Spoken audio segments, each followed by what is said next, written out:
2025년 4월 23일 수요일입니다.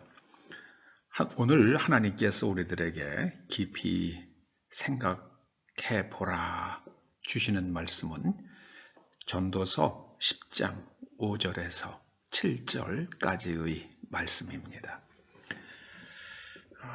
같이 전도가 일어나면 이런 제목으로 말씀을 상고해 보실 텐데요. 먼저 말씀을 함께 봉독하십니다. 내가 해 아래에서 한 가지 재난을 보았나니 곧 주권자에게서 나오는 허물이라.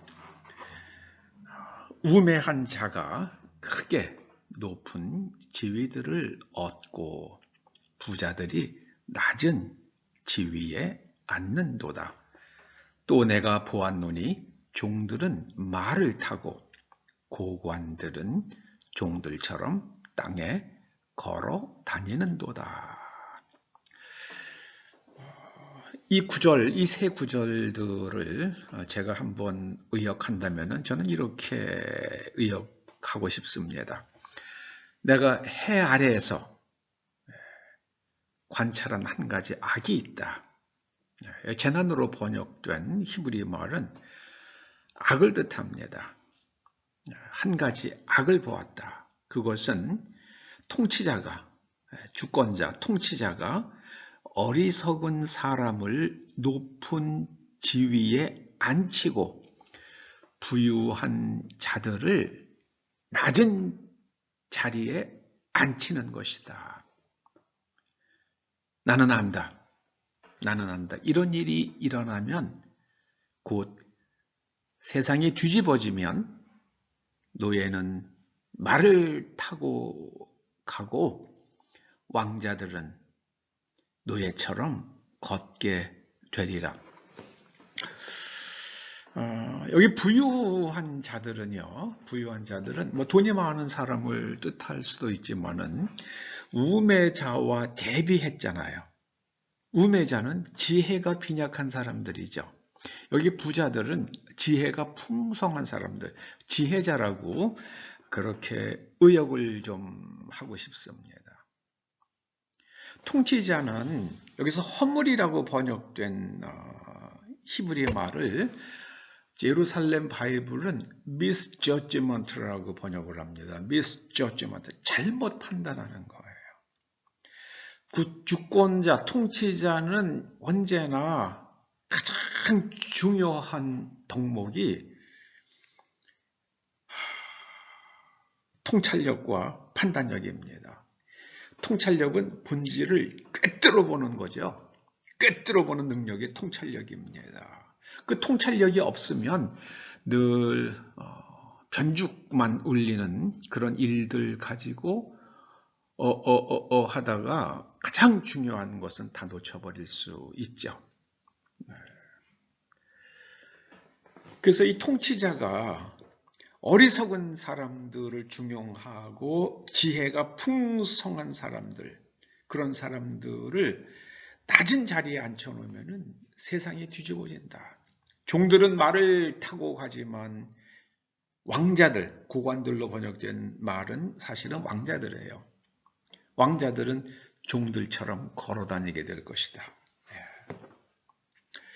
저는 오늘날 한국에서 일어나는 일들을 보면서 가치 전도가 일어났다. 저는 그렇게 통찰합니다. 여러분, 우리나라의 영어 이름이 Republic of Korea잖아요. ROK, Republic of Korea. 우리말로는 한자로는 대한민국이라고 쓰지만 영어로는 Republic of Korea입니다. 이 공화국이란 말이요. 공화국, 리퍼블릭이 공화국이잖아요.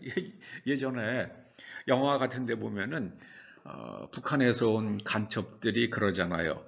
너네 공화국에서 왔수다! 그러잖아요. 근데 공화국이라는 말이 북한을 이렇게 독재국가, 공산 독재 국가를 가리키는 말이 아니죠. 공화국은 군주가 없는 국가 체제를 가리키는 말입니다. 왕이 있는 국가 체제는 킹덤이죠. 그래서 영국을 유나이티드 킹덤이라고 부르잖아요. 유나이티드 킹덤. 그건 왕이, 통치자가, 물론 상징적이죠, 현재 영국은요. 통치자가 있는 국가 체제가, 왕이 있는 국가 체제가 킹덤이고요. 그 다음에 왕이 없는 국가 체제가 리퍼블릭입니다. 리퍼블릭. 그 우리나라는 왕이 없다. 그런 뜻에서 리퍼블릭이라고 그렇게 영어 국명을 선택한 거죠. 이 리퍼블릭이라는 말은 라틴어 레스 퍼블리카에서 나온 말이에요. 레스 퍼블리카. 퍼블리카는 공공을 뜻하고요. 레스는 소유를 뜻합니다. 그래서 레스 퍼블리카는 공공의 것이다. 주권은 공공의 것이다. 곧 국민 전체로부터 통치권이 나온다. 그 뜻입니다. 그래서 리퍼블릭은 국민들이 통치자를 선택하는 국가 시스템입니다. 그런데 북한이 자기네들 스스로 공화국이라고 말한다면 그건 사기죠. 거기는 누가 선택합니까? 그냥 김일성이 죽으면 김정일이 죽으면 김정은이가 통치자가 선택하잖아요. 그거는 리퍼블릭이 아니죠. 우리나라는 국민이 통치자를 선출하죠. 직접 선출합니다. 그런데 그 통치자를, 국민이 뽑은 통치자를 국회가 탄핵할 수 있고 헌법재판관들의 9명 중에서 6명이 동의하면은 그 대통령을 파면할 수 있습니다. 아주 대통령이 흠결이 많고 그렇다고 그러면은 이것도 의미가 있어요. 그러나 과거에는 제가 중고등학교 때 배운 거예요. 과거에는 대통령에게 국회 해산권이 있었습니다. 너희들이 나를 탄핵하면 나는 국회를 해산한다. 그러니까 나를 탄핵한, 국민들이 뽑아준 나를 탄핵한 국회의원들, 너희들 국민들로부터 다시 선택받아라. 이게 합리적이잖아요. 국민이 선출한 대통령을 탄핵한 국회의원들과 그리고 그를 파면한 헌법재판관들 아무런 부담이 없어요. 막 날리는 거죠. 막 날리는 겁니다. 그건 1987년 이전에는 그렇지 않았단 말이에요. 헌법이. 제가 중고등학교 때는 헌법 배울 때 그렇게 일반 사회 시간에 헌법의 기초적인 걸 가리키잖아요. 요새는 모르겠어요. 학교에서 어떻게 하는지. 요새는 뭐 전교조들이 그냥 뭐 역사도 뒤집는다고 그러는 세상이니까는요. 그런데 1987년에 신군부가 국민들이 들고 일어나니까 정권을 잡기 위해서 국회 해산권을 갖다 포기했죠.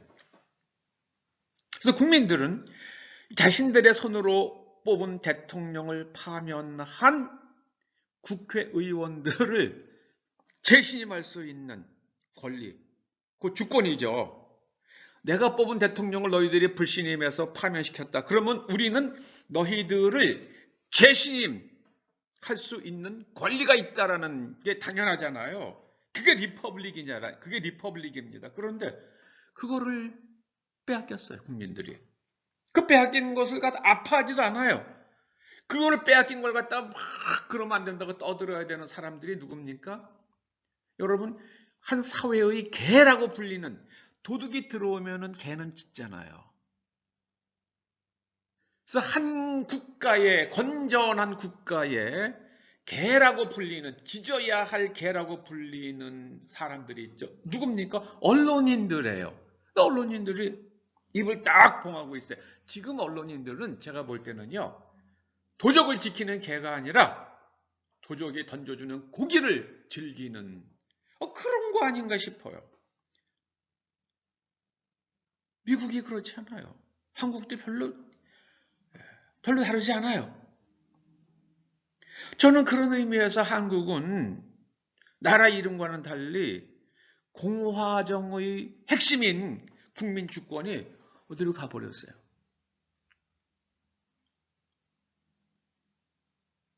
지금 지금 뭐 여당이라고 부르기도 참 그래요. 네, 국힘당에서 뭐 대통령 후보를 선출하는데 제가 보니까 너무 코미디를 하고 있더라고요. 아니 무슨 국민이 뽑아요? 국힘당 후보를요? 그럼 국힘당을 국민들은 거기에는 더불어민주당도 있고 무슨 뭐 수많은 중국인들도 있을 수 있고 뭐 많잖아요. 그 사람들이 국힘의 후보를 뽑아요? 100%? 그것도 100%. 그럼 국힘의 당원은 뭐 하는 사람들이에요? 야, 그게 저는 국힘을 보면서 우리나라의 그 헌법 그 소위 많은 사람들이 그걸 87체제라고 불러요. 87체제 헌법과 그렇게 다르지 않다 이런 생각이 들더라고요. 당원의 권리가 없는 국힘 당원들. 우리가 선택한 대통령이 파면되어도 그들을 파면한 국회의원과 헌법재판관을 재신임하거나 파면할 수 없는 국민들. 불공평하잖아요. 불공평합니다. 이 가치전도가 일어난 거예요. 국민들 위에 국회의원이 있고 국회의원과 헌법재판소가 딱 결탁을 하면 국민 주권은 아무 의미가 없어졌어요. 국민 주권은 의미가 없어요, 이제요. 옛날에 뭐 스탈린이라는 사람이 그랬다고 그래요. 표를 너희들이 마음대로 찍어봐. 표는 우리가 셀 거야. 지금 이제 미국에서 우리나라의 그 전자개표기 시스템 뭐 그런 것들을 하는 회사가 실체를 갖다가 거의 파악한 것 같아요. 앞으로 어떤 일을 취할런지는 뭐 저는 모르겠습니다만은 저는 대한민국의 이 리퍼블릭이라는 말의 가치가 바로 세워지기를 간절히 소원합니다. 가치 전도가 일어나면은요, 종들은 말을 타고 왕자들은 종들처럼 걸어다니게 될 것입니다. 어리석은 자가 높은 자리에 앉고 지혜가 많은 사람들, 그런 사람들은 말단 자리에서 아무 힘도 쓰지 못할 것입니다. 대한민국의 가치가, 이 리퍼블릭이라는 가치가 바로 세워지고 하나님의 통치가 이 땅에서 온전히 이루어지기를 간절히 소원합니다. 기도하시겠습니다. 아버지 하나님, 이 땅에 진정한 통치자는 하나님이십니다. 이 우주의 진정한 통치자는 하나님이십니다. 하나님께서 이 한국 땅을 불쌍히 여겨 주시옵고 중국 공산당의 이빨에서 이 땅을 지켜주시고 이 땅 백성들을 보존하여 주시옵소서. 예수님의 이름으로 기도드립니다. 아멘.